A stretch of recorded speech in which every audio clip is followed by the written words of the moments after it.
Join Sid for this edition of It's Supernatural.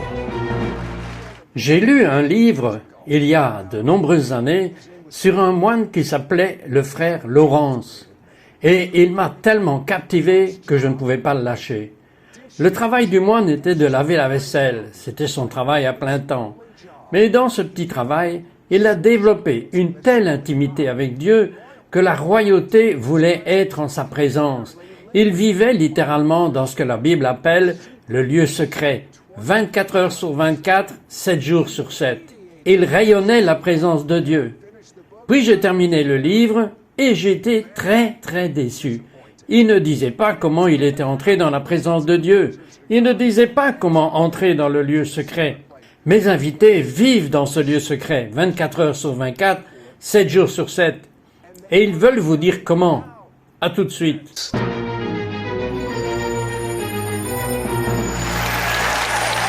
Bienvenue Saint-Esprit. Nous reconnaissons que tu es ici en ce moment. C'est ta plateforme. Prends le contrôle. C'est ton émission. Maintenant, mes invités Denis et Jen Clark ont passé des années à cultiver et à enseigner à des milliers de personnes comment vivre dans la présence manifeste de Dieu. Marcher dans la plénitude, entendre Dieu clairement et avoir des réponses à leurs prières. Docteur Jen, quel était votre background avant que vous ne rencontriez Denis? J'étais un conseiller chrétien certifié, diplômé en psychologie. Donc, ce sont des références. Mais j'étais une chrétienne très frustrée. Pourquoi? Parce que j'étais dans l'église et que je travaillais dans le conseil en travaillant avec des personnes en difficulté et je n'avais tout simplement pas vu les gens changer autant que peut-être avec le salut. Mais ensuite, j'ai vu des gens qui étaient blessés et un ami avait une dépression nerveuse. Les gens répondaient aux appels à l'hôtel, allaient voir des conseillers chrétiens et je ne les ai pas vus s'améliorer. Je suppose que vous avez appelé un conseiller qui avait un pronostic pour votre avenir. Qu'est-ce que c'était? Oui, elle était mon mentor. Elle était aussi une conseillère chrétienne et j'ai découvert plus tard, après que Denis et moi nous serions mariés, qu'elle lui avait recommandé de ne pas m'épouser parce qu'elle avait dit que j'étais trop endommagé émotionnellement pour présenter quoi que ce soit dans le christianisme. Parce qu'à moins que vous ne soyez assez bien ajusté lorsque vous êtes sauvé, vous êtes limité. C'est triste. Alors oui, vous êtes allé à une réunion, vous étiez un intercesseur, votre mari était mort et Denis est allé à cette réunion. Nous étions tous dans une chambre en train de prier et tout à coup, une femme a eu une crise émotionnelle et s'est retrouvée sur le sol en se tordant, en pleurant, en se tenant la tête. Et je me suis dit, juste là sur le sol, 5 à 10 ans de conseils qui n'ont servi à rien. Et Denis, vous n'avez rien pensé, je parie. C'était normal pour vous. Eh bien, écoutez, ce qui s'est passé, c'est que nous étions là, tout le monde la regardait. Et Denis s'est approché d'elle et s'est mis à genoux. Et il a commencé à prier avec elle. Il priait et les bastions émotionnels sont partis. L'activité démoniaque s'est envolée, juste parce que vous faites face à l'émotion négative qui lui donne du terrain et que cette femme a été libérée en moins de 10 minutes. Elle était debout avec l'Esprit Saint, partout sur elle, un sourire sur son visage, et j'ai pensé que c'était énorme. Cela pourrait signifier tellement pour l'Église dans le monde entier. Je veux dire, si l'Église pouvait être guérie, si elle savait cela. Et pour faire une longue histoire courte, vous vous mariez tous les deux, et Denis, vous lui communiquez ce que Dieu vous enseignait, et elle est totalement libérée de quelque chose que le psychiatre a dit qu'il n'y avait aucun espoir. Mais vous vivez dans un endroit secret 24 heures sur 24, 7 jours sur 7. Comment avez-vous appris?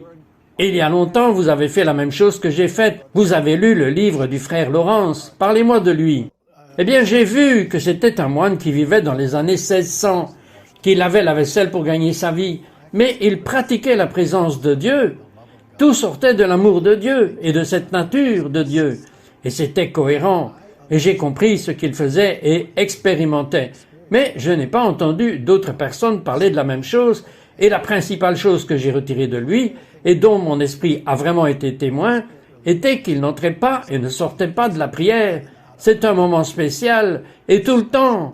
Et c'est ce que le Saint-Esprit m'avait enseigné en tant que bébé chrétien à l'école de l'Esprit. Je voulais aller dans 12 écoles bibliques différentes. Et Dieu m'a dit, non, l'école de l'esprit d'abord, et je vais t'enseigner des choses. Et à ce jour, cela s'est avéré être le fondement de tout ce que nous enseignons et prêchons maintenant.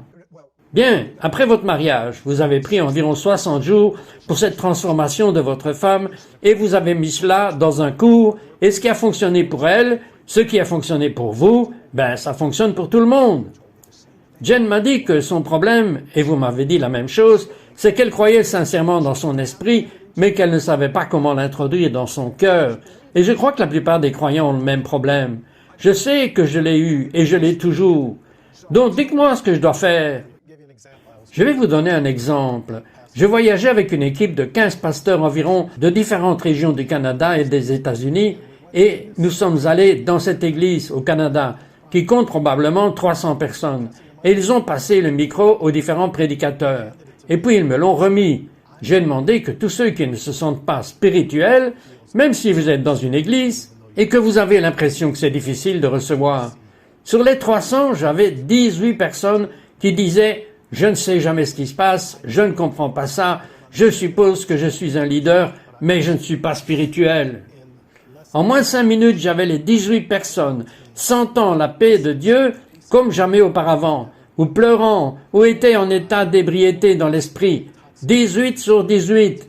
D'autres pasteurs sont venus, ils ont dit « Vous m'avez surpris en faisant cela, en demandant cela aux gens. » Et puis un autre a dit « Comment avez-vous fait cela ?» Et cela allait de leur tête à leur cœur. C'est comme localiser l'emplacement. Nous devons changer l'emplacement si cela ne fonctionne pas pour vous, parce que vous avez tous le même équipement. Maintenant, Jen, après avoir eu le ministère de votre mari, Denis, vous avez rencontré votre ancienne conseillère. Qu'est-ce qui s'est passé? Elle m'a regardé, ses yeux se sont agrandis et elle a dit « Qu'est-ce qui vous est arrivé ?» J'étais transformé. J'avais oublié la personne que j'étais avant. Décrivez cette personne que vous étiez. J'étais tellement anxieuse et je vivais avec une anxiété de bas niveau et bien sûr, nous savons que le frère Laurence marchait dans la paix et c'est ainsi que Jésus nous a donné sa paix. C'est ainsi que nous sommes censés vivre. C'est ainsi que nous savons que nous restons dans la vigne, que nous sommes connectés à l'endroit secret avec lui, parce que nous sentons sa présence, nous sentons sa paix. Et c'est ce que Denis m'a appris. Je sais que j'ai eu beaucoup de blessures. Je suis guéri. C'est vrai, mais la chose principale, c'est que j'avais faim de Dieu. J'avais lu les livres du frère Laurence, j'avais lu des expériences plus profondes de chrétiens célèbres, et je voulais vivre comme ça. Et c'est ce que Denis m'a appris à faire. Il m'a appris à aller dans un endroit secret et à vivre hors de l'endroit secret. Peu de croyants connaissent la différence entre le pardon terrestre, qui est un processus à long terme, et le pardon céleste, qui est instantané. Nous revenons tout de suite. We will be right back to It's Supernatural.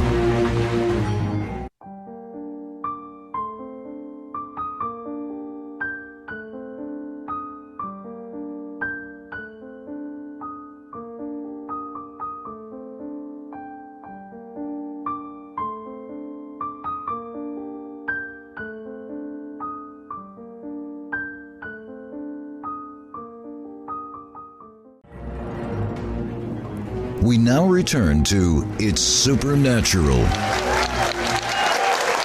Donc, Denis, j'aimerais que vous nous montriez brièvement comment vous avez amené votre femme de sa tête à son esprit. Veuillez nous expliquer ce que vous avez fait et ensuite le démontrer. Tout d'abord, je lui ai fait fermer les yeux. Une personne moyenne, quand il ferme les yeux, peut prier plus facilement. Alors, je lui ai fait mettre sa main sur son ventre parce que je voulais l'éloigner de la pompe de sang. Donc j'ai dit, Jennifer, juste là, Jésus, ton Jésus est venu là, et il est dans ton cœur. Et quand je l'ai amené à calmer cette chair bruyante, j'ai dit, là est cette paix, c'est ton Messie, c'est ton Jésus, le prince de la paix, tu le touches en ce moment. Une fois que je lui ai donné ce point de référence, tout était fait. Ce n'était pas aussi difficile que ce que les gens pensent. Les gens pensent que le pardon est un processus, que le pardon est difficile, alors qu'en réalité, si vous pardonnez du cœur, c'est instantané. Tout comme le salut, ce n'est absolument pas différent du salut. Vous n'avez pas à lutter ou à attendre quand vous êtes né de nouveau. Vous l'avez fait et vous avez reçu ce pardon.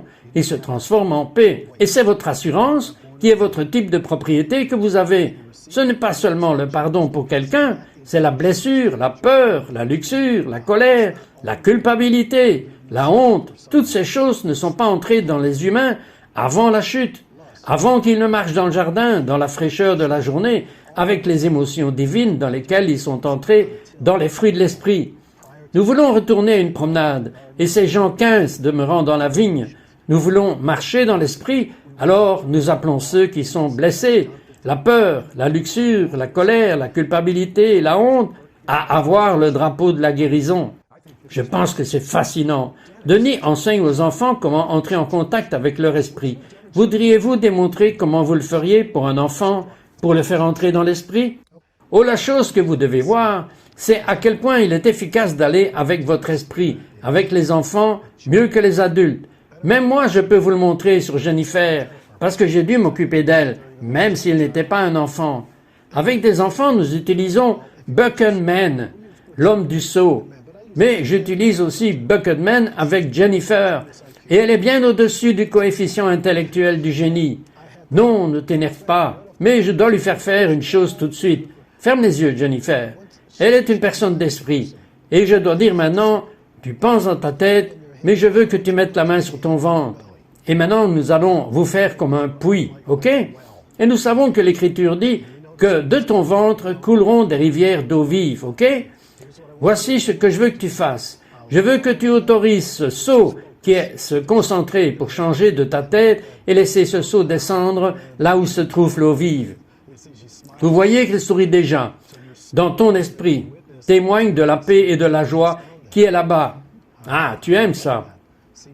Vous voyez à partir de ce point, le seau est tombé et le but est maintenant que je veux rester là-bas. Tu es connecté avec Dieu en toi et cette paix que tu ressens est sa présence et c'est sa seigneurie. Et les petits-enfants, ils aiment ça parce qu'ils s'impliquent tellement émotionnellement dans les choses qui se passent. Mais quand ils ressentent cette paix, cela devient addictif. Et je vais dire, si tu ressens des problèmes ou quelque chose, laisse Jésus s'occuper de ce problème et tu verras les choses changer. Et une des façons de vraiment faire cela, même avec les enfants, parce qu'ils sont durs avec eux-mêmes, nous leur apprenons comment recevoir le pardon du pardonneur en eux, jusqu'à ce que cela se transforme en paix. Et invariablement, même si leurs yeux sont fermés, un sourire viendra sur leur visage. Un jeune garçon a raté une semaine entière d'école parce que, pendant l'été, à la rentrée des classes, il était tombé accidentellement en jouant avec son lapin de compagnie et il lui avait brisé le cou. Il était dévasté. Les parents l'ont laissé rester à la maison parce qu'il était juste déprimé. Il ne pouvait pas aller à l'école. Lorsqu'il s'est présenté à l'école, le même jour, Jennifer et moi faisions un séminaire à l'école. Alors, je reçois les élèves de 3e année et l'enseignant m'a dit ce qui s'était passé. Et j'ai demandé si quelque chose de mal leur était arrivé. Il a levé la main. J'ai dit, viens ici. Et nous utilisions l'homme au seau. Nous avions une photo de l'homme au seau. C'était comme un vieux puits avec une manivelle et la corde et le seau qui descend. Je dis, où est-ce que ça fait mal? Et il m'a montré que cela faisait mal au siège des émotions.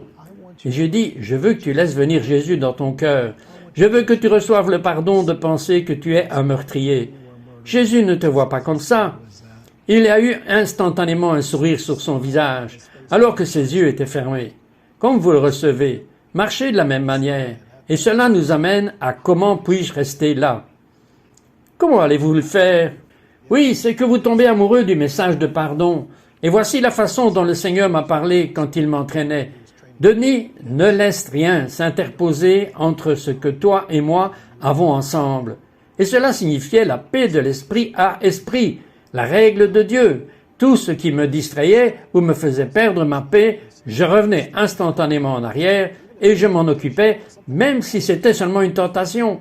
Parfois, je recevais le pardon, même si j'avais cédé momentanément à la tentation.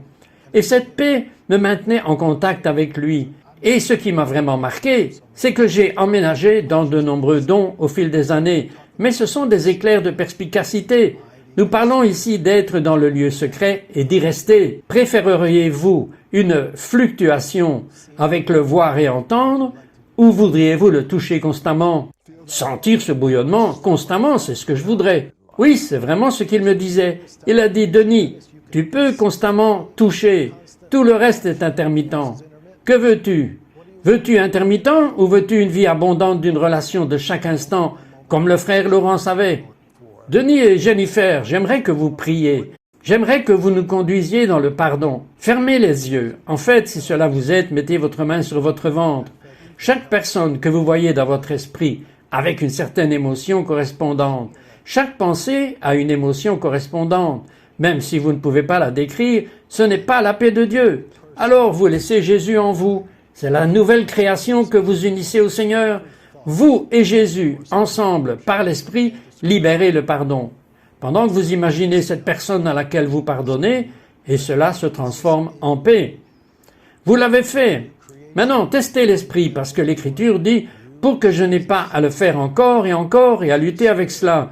Imaginez cette même personne dans une attitude de prière, et si vous ne ressentez rien, il y a eu un échange surnaturel ou une transaction surnaturelle, et personne ne peut vous enlever cette paix. Et ce qui s'est passé, c'est que vous avez entendu des gens dire « pardonnez et oubliez ». Vous oubliez dans votre esprit parce que vous êtes propre, mais le dossier historique reste intact dans vos pensées. David était un homme selon le cœur de Dieu, qui a fait toute sa volonté. Bien, nous connaissons l'histoire de David, mais nous savons aussi qu'il a été lavé. Donc, l'enregistrement céleste dans votre esprit est propre. Testez votre esprit pour voir s'il se sent propre de la part de toute personne que vous avez jugée dans le passé. N'essayez pas de jouer l'amnésie. Dieu n'est pas un amnésique. Il connaît votre histoire, mais sans la douleur que vous connaissez. En d'autres termes, vous vous débarrassez de cette émotion négative envers la personne. Oui, la chose historique s'est produite, mais vous pouvez être libre. Vous savez que c'est si bon d'être libre. C'est ce que notre Messie a dit. Vous connaîtrez la vérité et la vérité vous rendra libre dans chaque domaine de votre vie. Au nom de Yeshua, je parle liberté. Amen.